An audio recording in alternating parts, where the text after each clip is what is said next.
So thanks to everyone for a really fabulous set of presentations there that I think have given us a fairly well-rounded view of, some of the current context, the current sort of challenges, opportunities, situations around Main Street retail and our main streets in the city.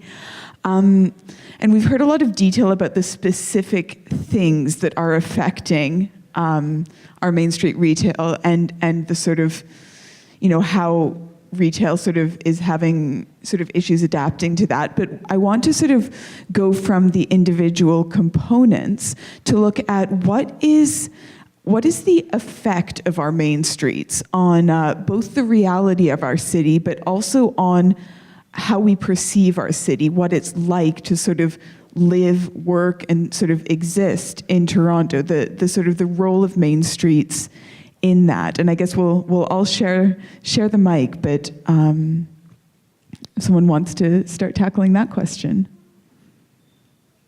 or I'll pick someone.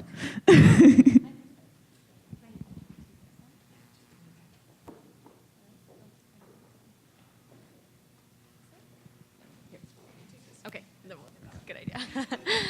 So just briefly, I think from what we heard in interviewing a number of shopkeepers, business owners, property owners, the first thing that comes to mind with that question is kind of the effect that the changes in our main streets have on the people who work on those main streets every day.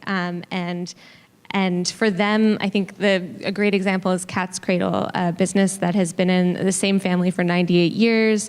The proprietors have been working there for decades, and they previously existed in this whole ecosystem of similar boutiques, lots of women's clothing stores, accessories. Yonge Street was a destination for shopping for that sort of thing, and that agglomeration was so key to their survival. And what they're seeing is like slowly, even as Yonge Street changes and faces these huge hurdles, it's still surviving, but the thing that they're really struggling with is that change in terms of the types of businesses that are existing there. And I think that loss of those similar businesses compounded with those property tax challenges, which are huge for building owners, it's too much for them. And I think a similar thing is happening across the city, both a product of neighborhood change, but also development and growth as well. And what would you say, for that main street to sort of be successful, how, because there's, there's what it is now, there's what it has been, but how is that affecting sort of how that neighborhood is, what it's like to be in that neighborhood and how people perceive that neighborhood? Well, I think that the city, and again, there's some previous speakers earlier, the city of Toronto is clearly known as the world's most ethnically diverse city, and that's reflected in our neighborhoods. You can visit the world in 7 days in Toronto without a passport. You can eat a different meal in every neighborhood and experience our diversity out there. Clearly, that doesn't happen by accident. It is those cultural hubs that are happening out there right at the moment, and that needs protecting. At the same time, business needs to be educated. There's been a number of red tape task forces, and notwithstanding the most recent one, I know the City of Toronto has struggled to try to bring things together. To open up a restaurant in the City of Toronto, it takes about 22 applications or something along those lines. And if we're going to encourage, or at least it did.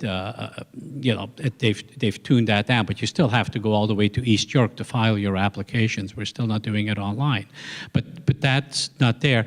In order to be able to move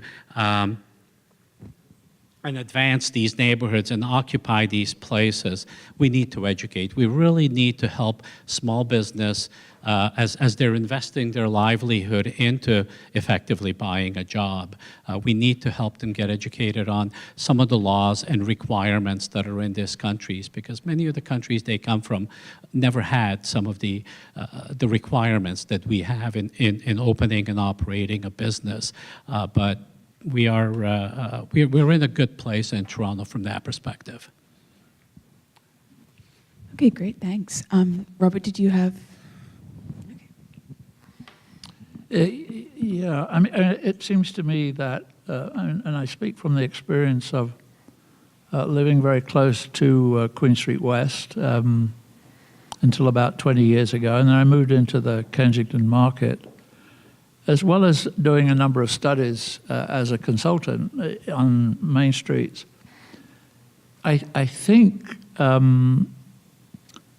most communities are very committed to their main streets in an exceptional way.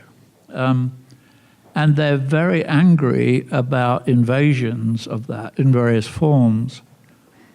It does seem that the agenda for intensification and the proponents of intensification is in fact to undermine the main streets.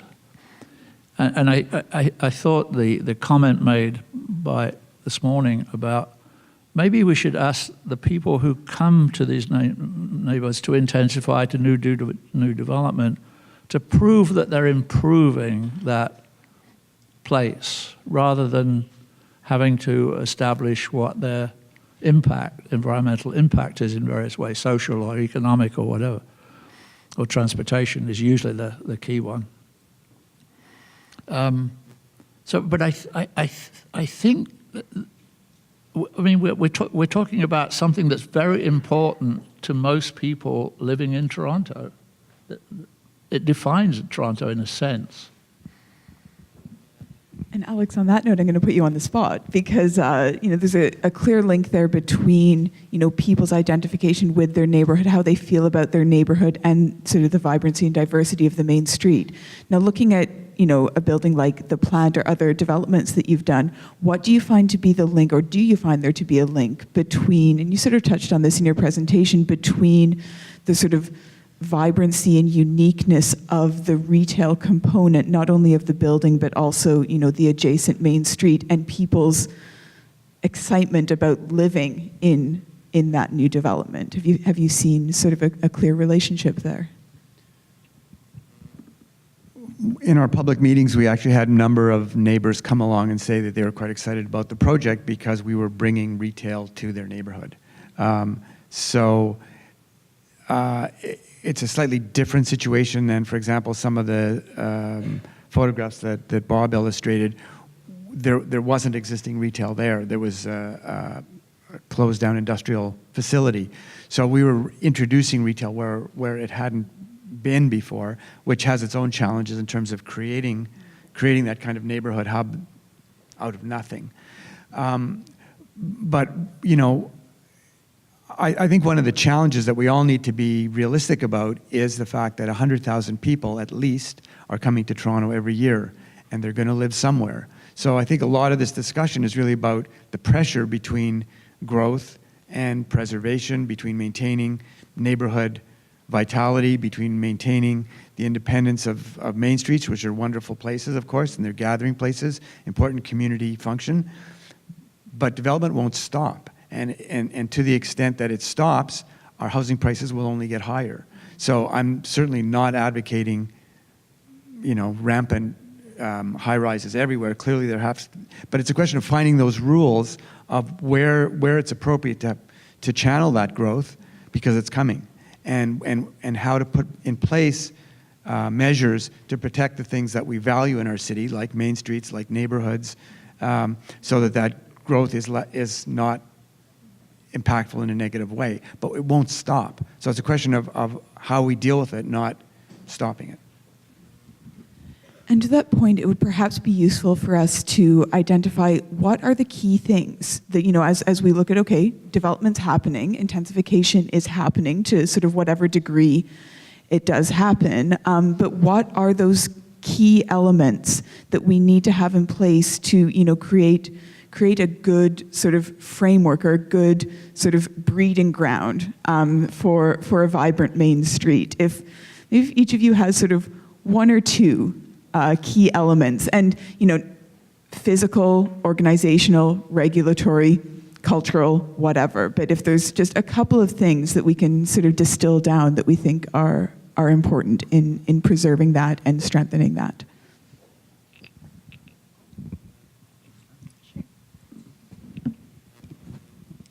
I think one of the things that Alex touched on in his presentation, saying that most condo developers simply are not interested in what's happening at the base of their buildings. I mean, they label things retail, and the city planners will say, well, make it in narrow bays, but that simply doesn't work unless you give attention to the demands of the retailer or the potential retailer.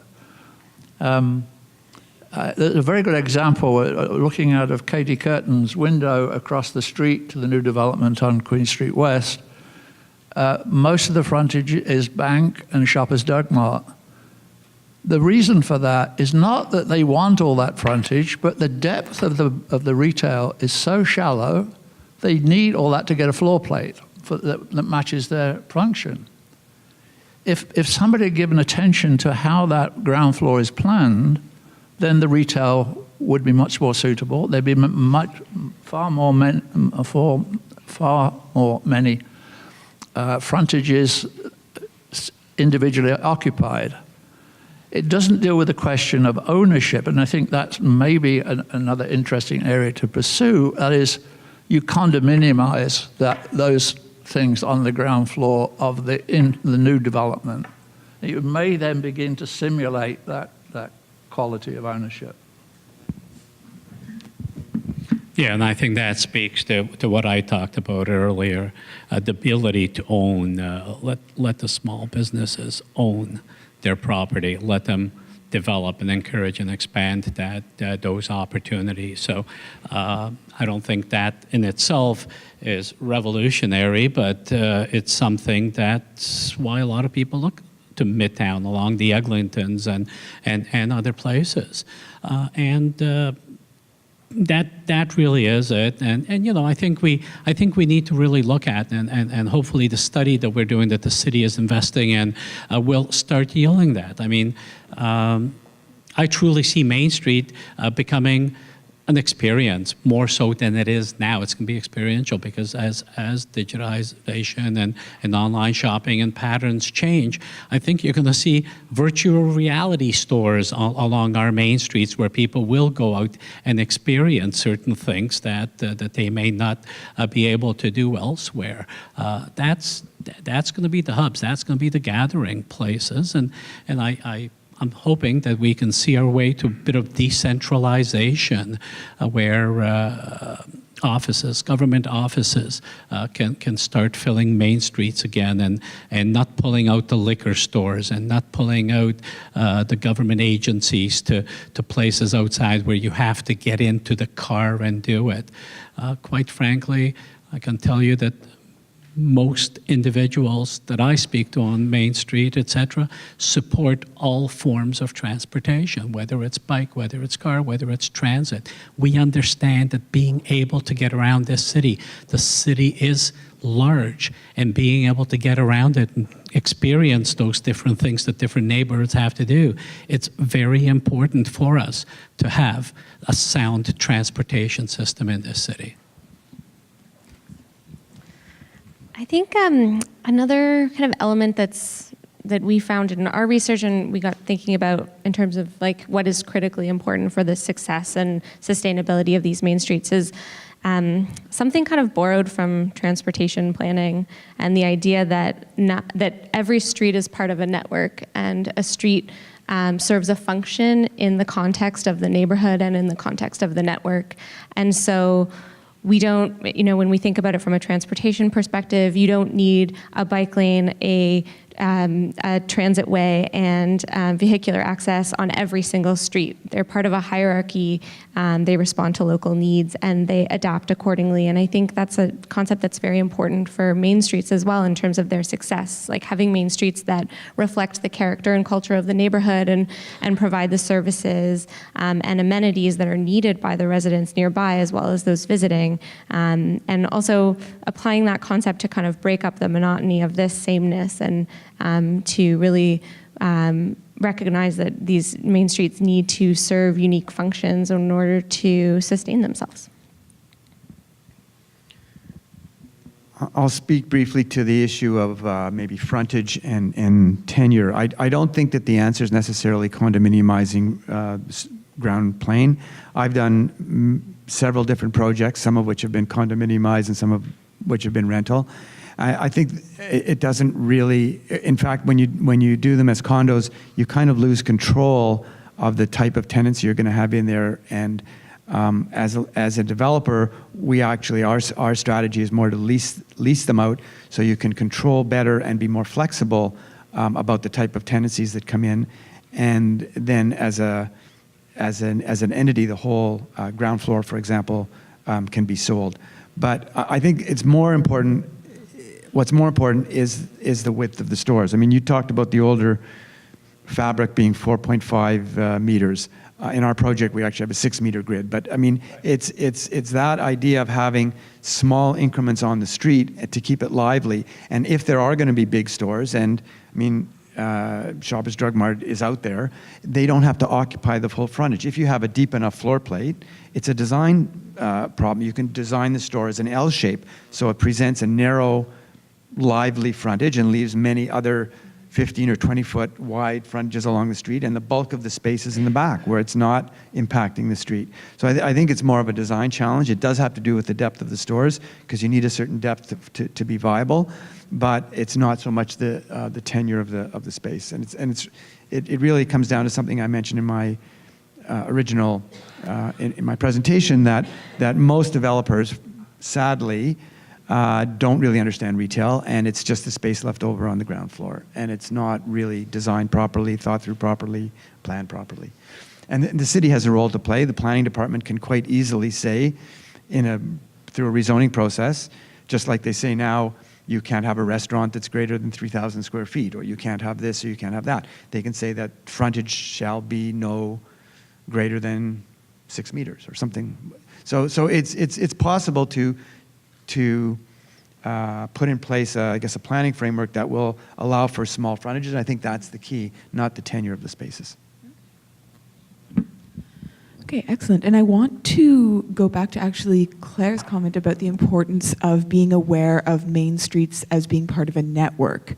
Because in the same way that, they are sort of spatially in the city and in terms of, connections, they're also part of sort of a larger sort of network of city building or development in the city. And I'd like to sort of to have a bit of a discussion about the areas of potential sort of complementarity or friction or synergy with some of those other layers of the development of the city, whether we're talking about, we sort of touched before on, the importance of a positive relationship between the residential and the sort of commercial main street. But, also things like transit, frankly, sewerage, in terms of the intensity, the heights that we're building to, the planning for, not the space of the business, but what is the sort of, economic framework around that in the city? And are there particular areas that any of you see through your work where there's particular synergy or particular sort of friction or potential friction that it would be sort of smart to pay attention to as we look at our main streets? One thing that comes to mind is friction points, because we're reintroducing a whole level of infrastructure into our city now that wasn't there before. For example, the bike lanes on Bloor Street. For example, the Crosstown Eglinton line. And these are, I mean, I'm a biker, so I love the bike lanes, but they do have a very big impact on the viability and of the main streets. Some would say positive, some would say negative. There's a lot. I don't have the right answer there. Clearly, the Eglinton Crosstown is a much needed transit facility going through the city, but the disruption it has wreaked on the businesses along there is quite sad. I mean, I would hate to be a business owner on Eglinton now or for the next 3 or 4 years. 10 years from now, it'll be great, but that's a challenge we have as a city, where we're reintroducing new infrastructure, new ways of thinking into the city that maybe have a long-term benefit, but on the short term, it's very challenging, I'm sure, for small businesses on Main Street.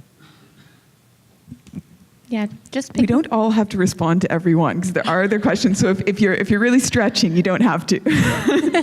Well, I just want to echo that that's something we're really interested in at the City Building Institute, is the impact of street design and transportation infrastructure on the surrounding retail uses. And a really great example right now in Yonge Street, which is experiencing all this turmoil as a result of changing retail patterns and property tax increases especially, is also at this time going through or just embarking upon an environmental assessment, a major study to determine a redesign for that street. It's going through a major road reconstruction, which is something that happens once every 50 to 75 years. So it's kind of a once in a generation opportunity to reimagine what Yonge Street looks like. And so part of that process is how do we want Yonge Street to look, and how do we want it to function in a way that it, of course, supports movement, but also supports the placemaking that is required to support the surrounding businesses. And so I see transportation and street design specifically as a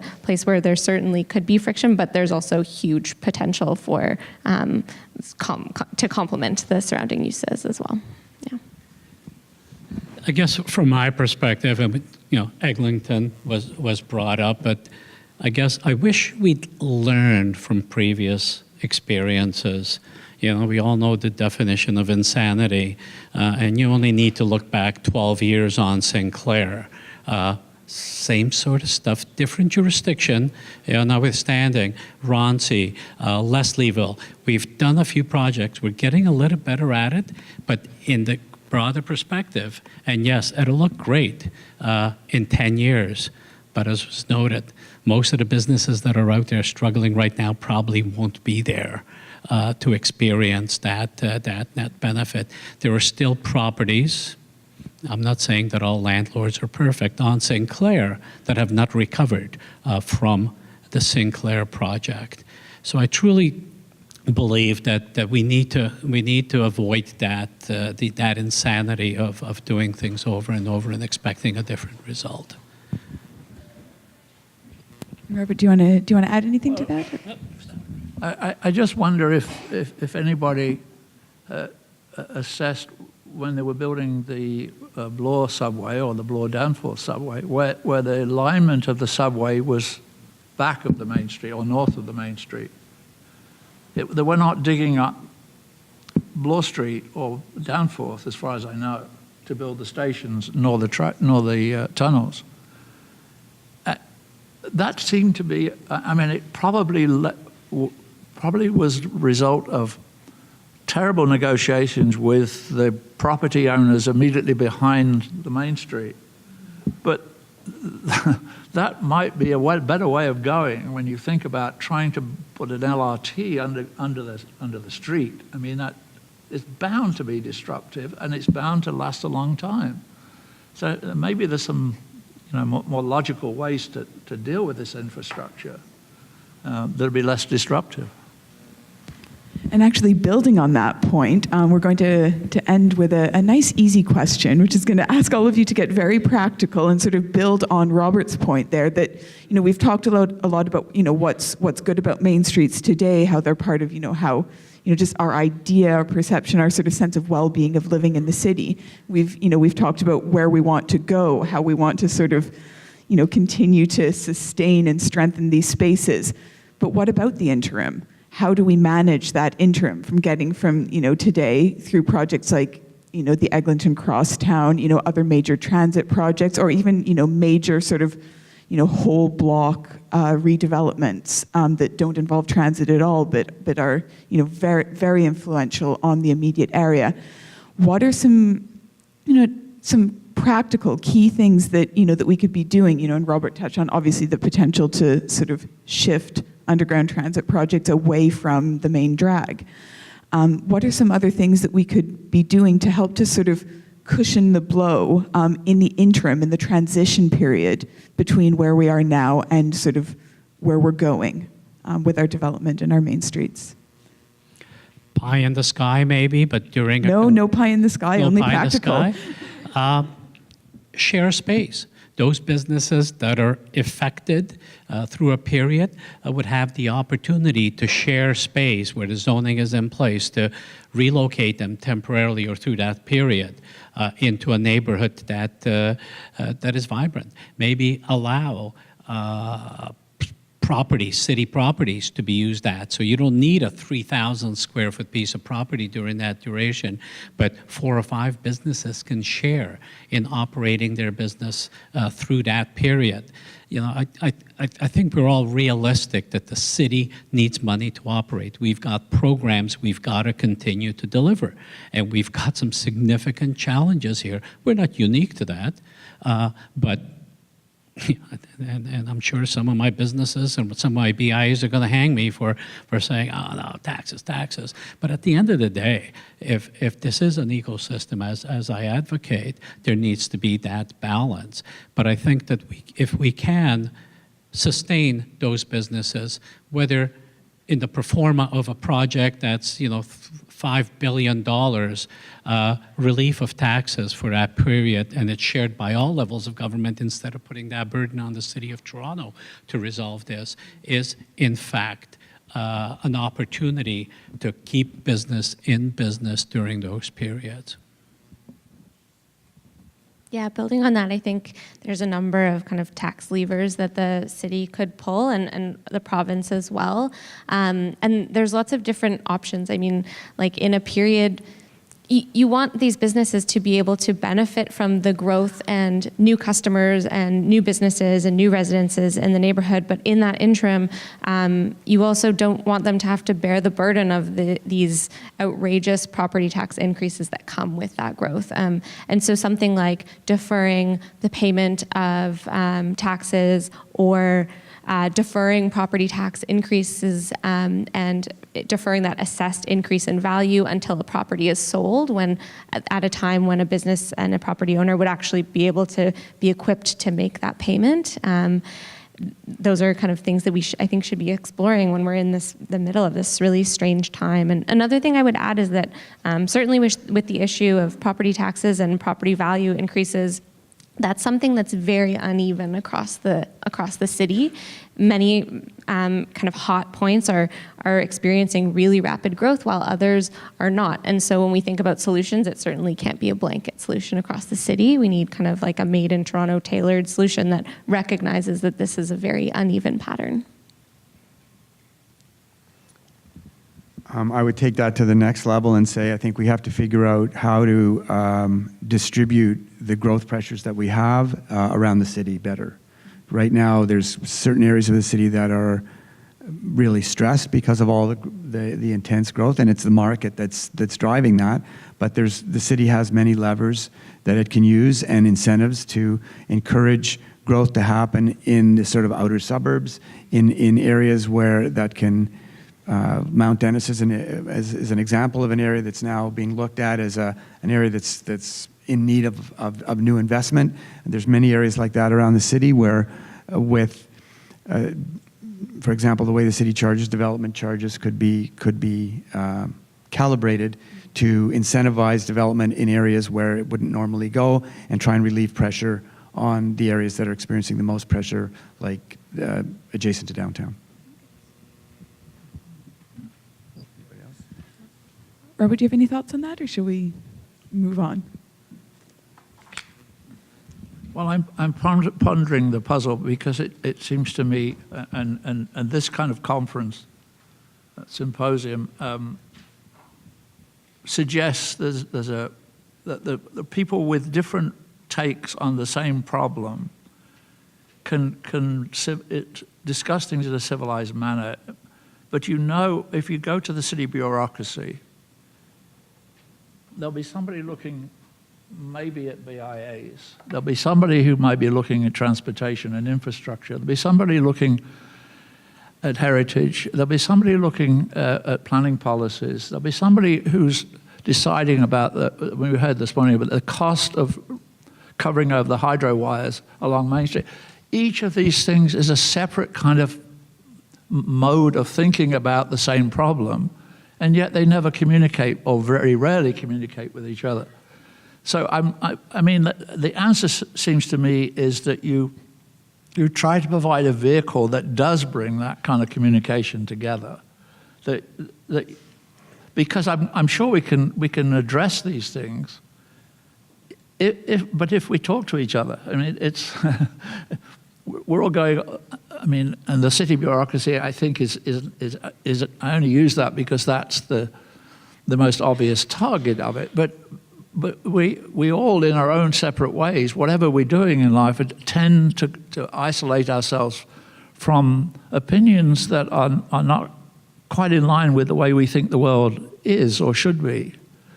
And it's pretty obvious as soon as we start talking with each other that there's so much common ground, there's so much common understanding that there's a problem that needs to be fixed, and we have a way of fixing it usually.